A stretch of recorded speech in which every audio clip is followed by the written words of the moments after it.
Son of God, share my mind, and you don't die. This is the season 4, the episode 45 in the series How to Manifest Immortality. And the name of today's teaching is How is Judgment Relinquished? Judgment, like other devices by which the world of illusions is maintained, is totally misunderstood by the world.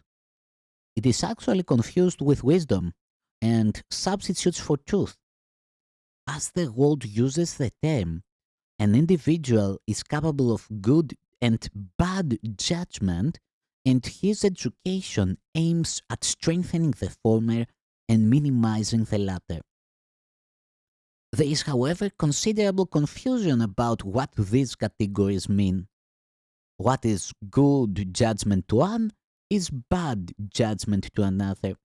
Further, even the same person classifies the same action as showing good judgment at one time and bad judgment at another time. Nor can any consistent criteria for determining what these categories are be really taught. At any time, the student may disagree with what his would-be teacher says about them, and the teacher himself may well be inconsistent in what he believes. Good judgment in these terms does not mean anything, no more does bad. It is necessary for the teacher of God to realize not that he should not judge, but that he cannot. In giving up judgment, he is merely giving up what he did not have. He gives up an illusion, or better, he has an illusion of giving up. He has actually merely become more honest. Recognizing that judgment was always impossible for him, he no longer attempts it. This is no sacrifice. On the contrary, he puts himself in a position where judgment through him, rather than by him, can occur. And this judgment is neither good nor bad. It is the only judgment that there is, and is only one. God's Son is guiltless, and sin does not exist. The aim of our curriculum, unlike the goal of the world's learning, is the recognition that judgment in the usual sense is impossible. This is not an option, but a fact. In order to judge anything rightly, one would have to be fully aware of an inconceivably wide range of things past, present, and to come. One would have to recognize in advance all of the effects of his judgments on everyone and everything involved in them in any way. And one would have to be certain there is no distortion in his perception, so that his judgment would be wholly fair to everyone on whom it rests now and in the future. Who is in a position to do this? Who, except in grandiose fantasies, would claim this for himself?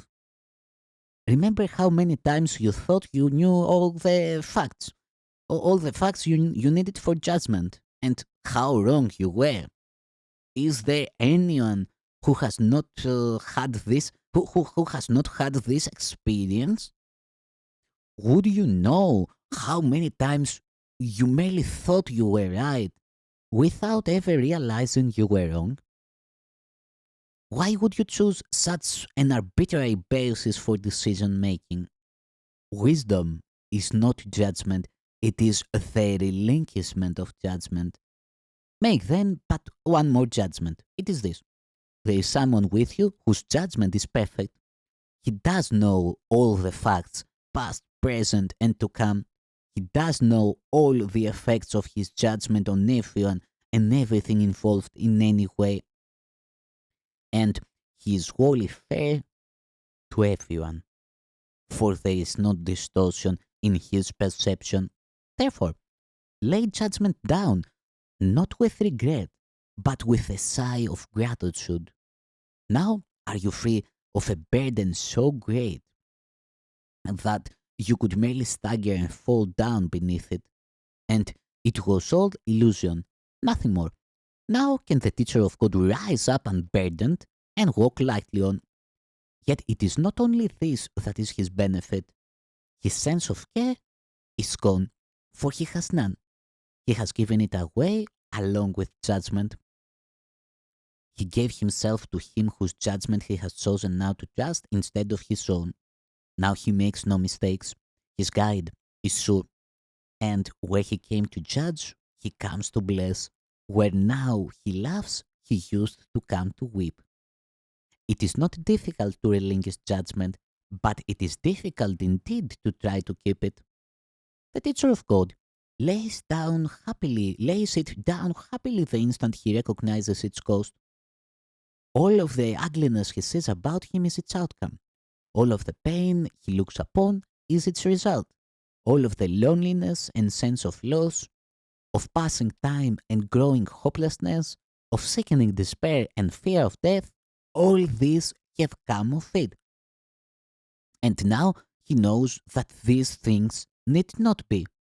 Not one is true, for he has given up their cause, and they which never were but the effects of his mistaken choice have fallen from him. Teacher of God, this step will bring you peace. Can it be difficult to want but this?